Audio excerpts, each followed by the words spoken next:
de technique qui se fait dans un ordre bien précis. Tout est millimétré en fait. Là, que ce soit la position des pieds, que ce soit le pied qui avance en premier. Donc il n'y a rien qui est laissé au hasard, c'est vraiment archi codifié.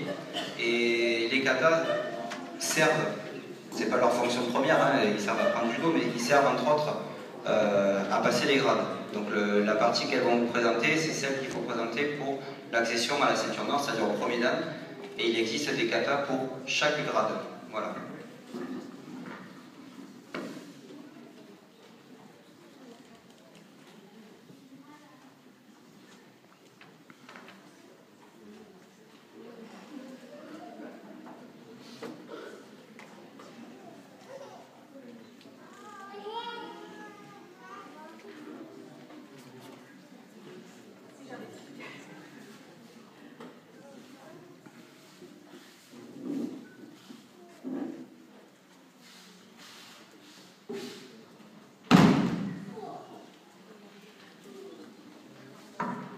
Donc là, chaque mouvement s'exécute à droite et à gauche. Donc c'est pour ça qu'on voit chaque mouvement deux fois. En fait, ils ne sont pas faits du même côté.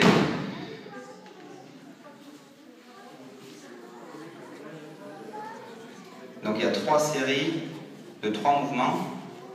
Donc la première série sont les mouvements de bras. La deuxième série, le mouvement de hanche. Et la deuxième série, pardon, le mouvement de hanche. Et la troisième série, le mouvement de jambe. Donc pour arriver à cette synchronisation-là, et même les connaisseurs savent très bien qu'il faut des heures et des heures et des heures de boulot.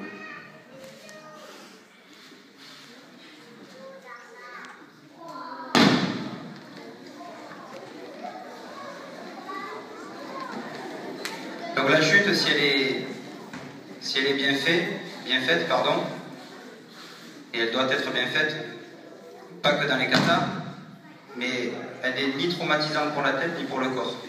Donc c'est pour ça que chez les tout petits, pour ceux les parents qui ont assisté au cours cette semaine, toutes les sections d'âge, que ce soit chez les petits ou chez les adultes, on fait des chutes à chaque séance.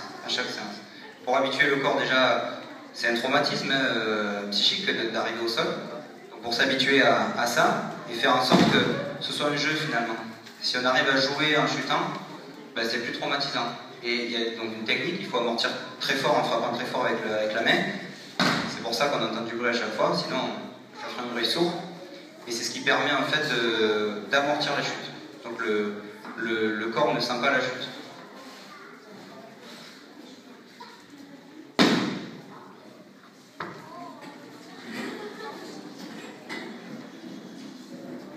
On appelle Tori celui qui exécute les mouvements, donc là c'est Emily, et Uke celui qui chute. Il y a de bons Tori que s'il y a de bons Uke. Donc si Jessie n'est pas parfaite dans son attitude, ses postures, ses déplacements, même si Emily travaille du mieux possible, ça ne donnera rien du tout. Par exemple, là on voit le gainage, il faut qu'elle reste vraiment hyper gainée du début jusqu'à la fin, et ça c'est pas évident, donc c'est un travail qui se fait à deux, et après c'est important aussi d'inverser les rôles pour pouvoir se mettre à la place de l'autre et comprendre les difficultés de l'un de l'autre.